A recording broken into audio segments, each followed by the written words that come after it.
ఇక్కడికి వచ్చిన మేధావులందరికీ, పర్యావరణ శాస్త్రవేత్తలందరికీ, సీనియర్ రాజకీయ నాయకులందరికీ, ప్రజాప్రతినిధులకి, జర్నలిజం ద్వారా అసలు ఈ సమస్యని వెలికి తెచ్చిన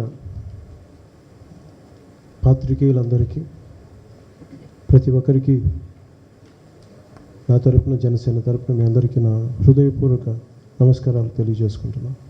దీనికి నాకు రాజకీయాలు ఇవన్నీ ఒక అధికారము ఇవన్నీ నాకు తెలియలేదు. కాకపోతే చాలా ప్రజా సమస్యల్ని ఎవరు పట్టించుకోకుండా కేవలం అధికారం కోసం వెళ్ళే విధానంలో ముందుకెళ్తుంటే చాలా ఇబ్బంది కలిగేది.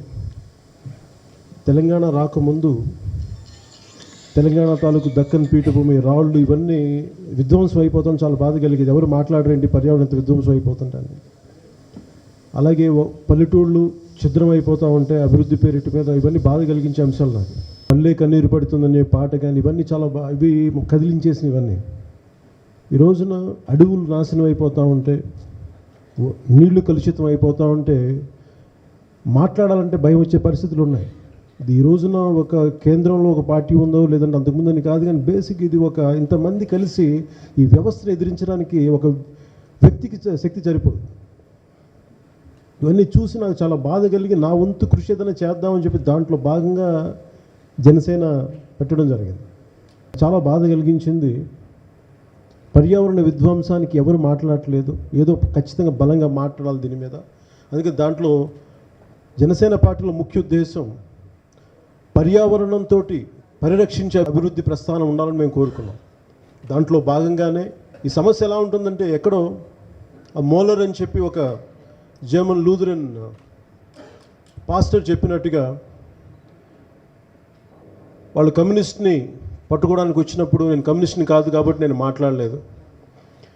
ట్రేడ్ యూనియనిస్ట్ని పట్టుకోవడానికి వచ్చినప్పుడు నేను ట్రేడ్ యూనియన్ సంబంధించిన వ్యక్తిని కాదు కాబట్టి నేను మాట్లాడలేదు. తర్వాత నేను జూని పట్టుకోవడానికి వచ్చినప్పుడు నేను జూయిష్ని కాదు కాబట్టి నేను మాట్లాడలేదు. నన్ను పట్టుకోవడానికి వచ్చినప్పుడు నా తరపున మాట్లాడడానికి ఎవరు లేరని చెప్పి.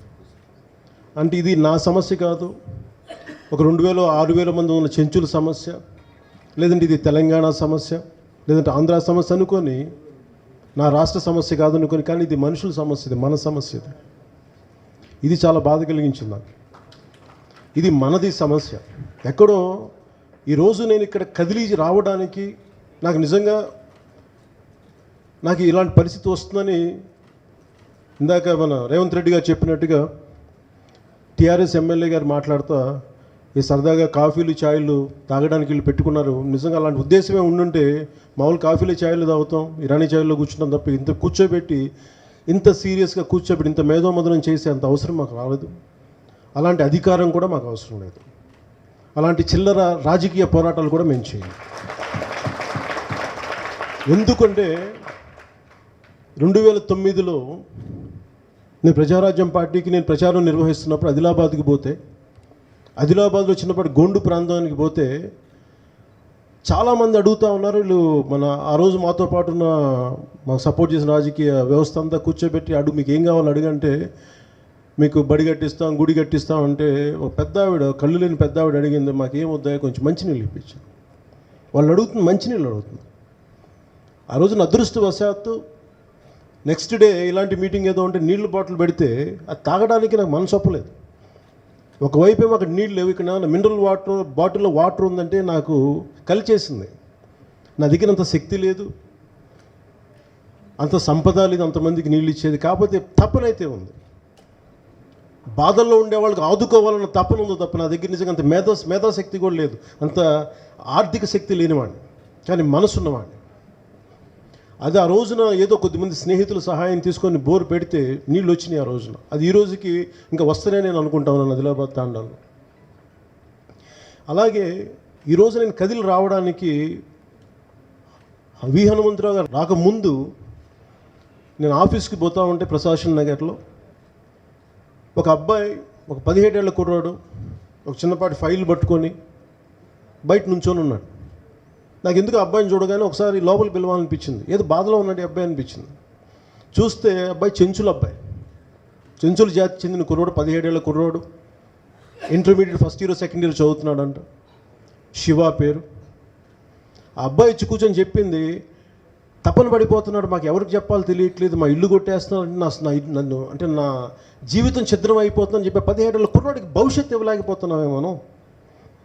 ఇంత వ్యవస్థ ఉంది, ఇన్ని లక్షల కోట్ల ఆర్థిక అభివృద్ధి అంటున్నాం మనం, ఇండియా సూపర్ పవర్ అంటున్నాం, కానీ ఒక 17 ఏళ్ళ కుర్రవాడికి భవిష్యత్తునికి మీద మనకి బలం ఇవ్వలేకపోతున్నాం, దానికి ధైర్యం ఇవ్వలేకపోతున్నా. నిజంగా బాధ కలిగింది.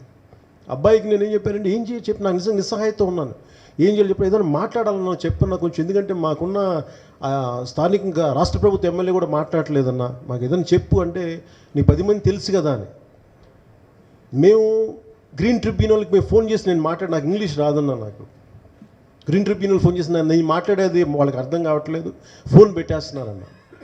అంటే ఇది ఎక్కడో ఒక మారుమూల ఒక 17 ఏళ్ళ కుర్రవాడి తాలూకు వ్యధ నన్ను అమితంగా కదిలించేసింది. అంతేగాని టీఆర్ఎస్ ఎమ్మెల్యే గారు చెప్పినట్టుగా ఛాయలు కాఫీలు తాగడానికి అయితే నేను సమస్య. ఒక 17 ఏళ్ళ వాళ్ళ చెంచు కుర్రోడి తాలూకు వ్యధ బాధ మమ్మల్ని ఇక్కడ తీసుకొచ్చి,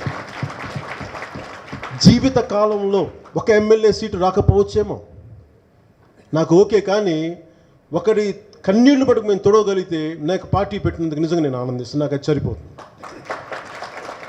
ఇంతమంది ఈ సమస్య గురించి మాట్లాడటానికి నేను తెలుసుకోవడానికి వచ్చాను, నేను ఎక్కువ మాట్లాడటానికి రాలేదు, మీ దగ్గర వినటానికి వచ్చాను.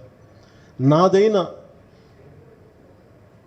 సహా అంటే నాదైనా నేను ఏం కాంట్రిబ్యూట్ చేయాలో చెప్పండి. నేను నడిచి రమ్మంటే పాదయాత్రలు రమ్మంటే నేను వస్తాను, లేదంటే వాళ్ళు అడవుల్లో చెట్లు కొట్టేస్తుంటే చెట్టును పట్టుకొని నీ తల కూడా తీసేస్తానంటే దానికి సిద్ధంగా కూడా ఉంటాను నేను. అలాగే మన అడవుల్ని విధ్వంసం చేస్తుంటే కాపాడుకోవడానికి మన నల్లమల యురేనియం అనేది చూస్తాం, యురేనియం ఎక్స్కవేషన్ అనేది నల్లమల మీద ఎక్కువ పెట్టిన తుపాకీ లాంటిది. ఖచ్చితంగా వాళ్ళు తుపాకీ కిందకి దించే వరకు ఉద్యమం చేయాలి, ప్రాణాలు పోయినా సరే. ఎందుకంటే మన పర్యావరణం మనం పరిరక్షించకపోతే, ఇందాక ఒక రెడ్ ఇండియన్ ట్రైబ్ వాళ్ళు ఎప్పుడు మాట్లాడే మాటల్లో వాళ్ళు వచ్చి 7 తరాల కోసం మనం ఎలా ఉండాలని ఆలోచిస్తారు ప్రతి మాటలో. కానీ మనకి 7 తరాలు కాదు కదా, కనీసం 7 సంవత్సరాలు కూడా పట్టించుకునే పరిస్థితిలో లేవు మన వ్యవహార శైలి. ఇంతమంది మేధావులు ఉన్నారు, జడ్జెస్ ఉన్నారు, సుప్రీంకోర్టు జడ్జెస్ ఉన్నారు. మీరందరూ ఏదన్నా చెప్పి ఒక ప్రణాళిక ఇచ్చి దాని మీద మీరు నా వంతు నేను ఏం చేయగలను మీరు నాకు దిశానిర్దేశం చేస్తే, నేను మీతో పాటు ఒక సైనికుడిగా ఈ పరిరక్షణకి ఈ ప్రకృతి పరిరక్షణకి ఏం చేయమంటారో చెప్తే నేను కూడా మీతో పాటు ఒక అడుగు ముందుకు వేయడానికి నేను మనస్ఫూర్తిగా చివరి శ్వాస వరకు మీతో ఉంటాను. అలాగే ఎంతో చొరవ తీసుకొని నాకు ఎంతో గౌరవనీయులైన నాకు ఇష్టమైన వి హనుమంతరావు గారు అంటే ఎక్కువ నేను మాట కూడా అనుకున్న వాళ్ళం ఇద్దరం. కానీ మాకు దానికంటే కూడా మాకు ఇది మనుషులు ఏకం అవ్వాల్సిన సమయం, ఇది పార్టీలు ఏకం కాదు, ఇది మనుషులు ఏకమవుతున్న సమయం.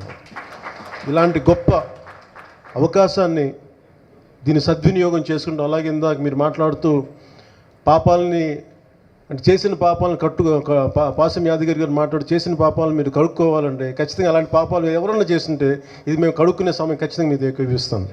ప్రతి రాజకీయ నాయకులు కూడా తెలుసుకోవాలని ఖచ్చితంగా అందరూ దీన్ని మీ మాటని మంచి చక్కటి స్ఫూర్తితో తీసుకుంటామని మనస్ఫూర్తిగా తెలియజేసుకుంటూ, మీరు ఏ దిశానిర్దేశం రౌండ్ టేబుల్ చేస్తే దాన్ని మీతో పాటు నేను ముందుకు తీసుకెళ్తాను మనస్ఫూర్తిగా తెలియజేసుకుంటూ సెలవు తీసుకున్నాను. ఇలాంటి మరెన్నో విషయాలు మీరు తెలుసుకోవాలనుకుంటే వెంటనే మా ఛానల్ ని సబ్స్క్రైబ్ చేయండి. ఈ వీడియోని మీ మిత్రులతో షేర్ చేసుకోండి.